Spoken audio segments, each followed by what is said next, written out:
if intellectually, emotionally, spiritually, if you have experienced something and you have enjoyed what you have experienced, make sure that you have a physical life that supports it. Because if your physical life has cracks in it, all this gem that you have will just kind of go through the cracks and they'll be lost. The only thing that will remain is the memories of them. And initially you can't really keep awareness. It's far too difficult. You need someone from the outside to help you.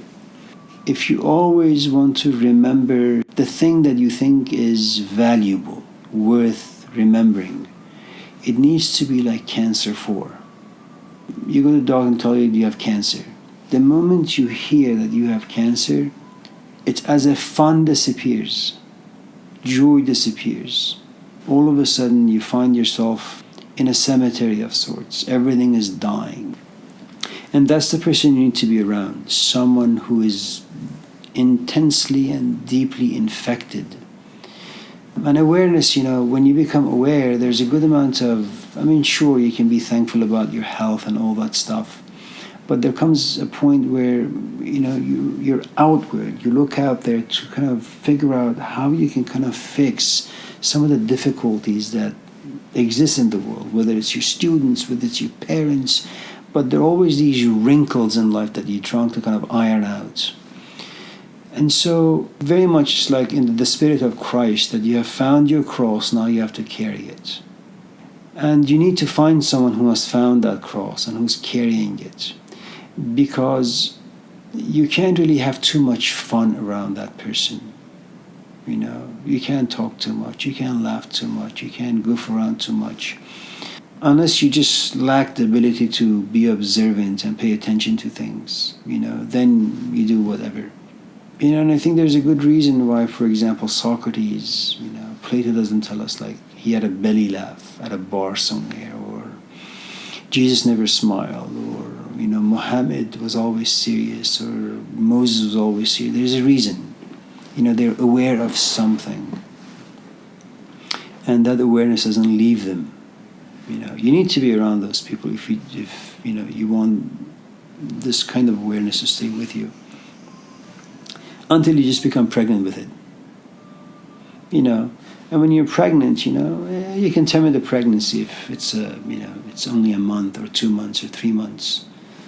The 4th month is going to be really difficult to say, well, I want to terminate the pregnancy.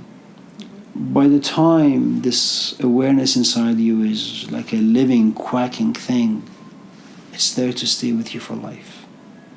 And once you get to that place, it doesn't matter what you do. You can rob a bank, You could sleep with 1,000 guys. None of those things matter because you're pregnant, And what your body does will never, ever remove the awareness that lives inside of it.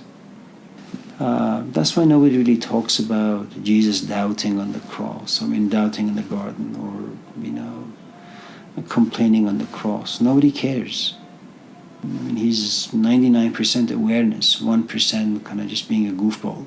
And who cares about the 1%?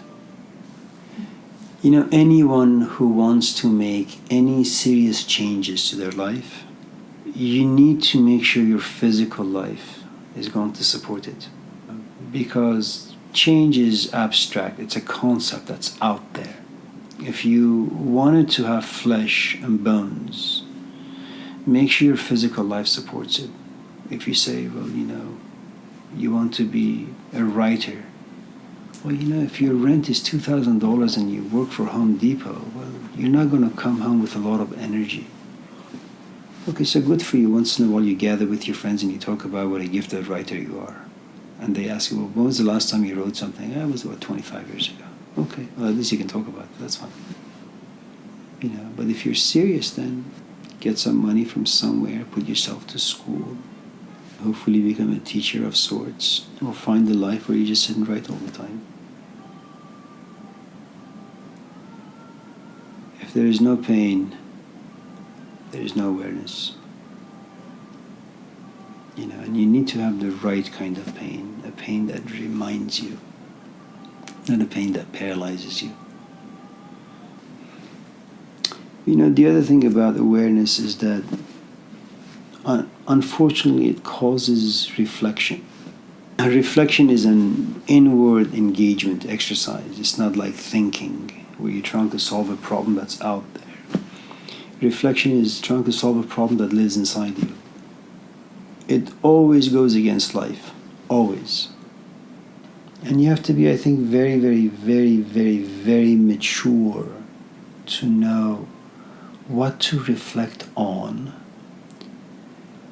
how intense and to what depth you should take that reflection, when to stop, when you should keep it to yourself, when you should share it with your companion or share it outwardly with anyone, And I think these are just kind of things you have to mature into, grow into.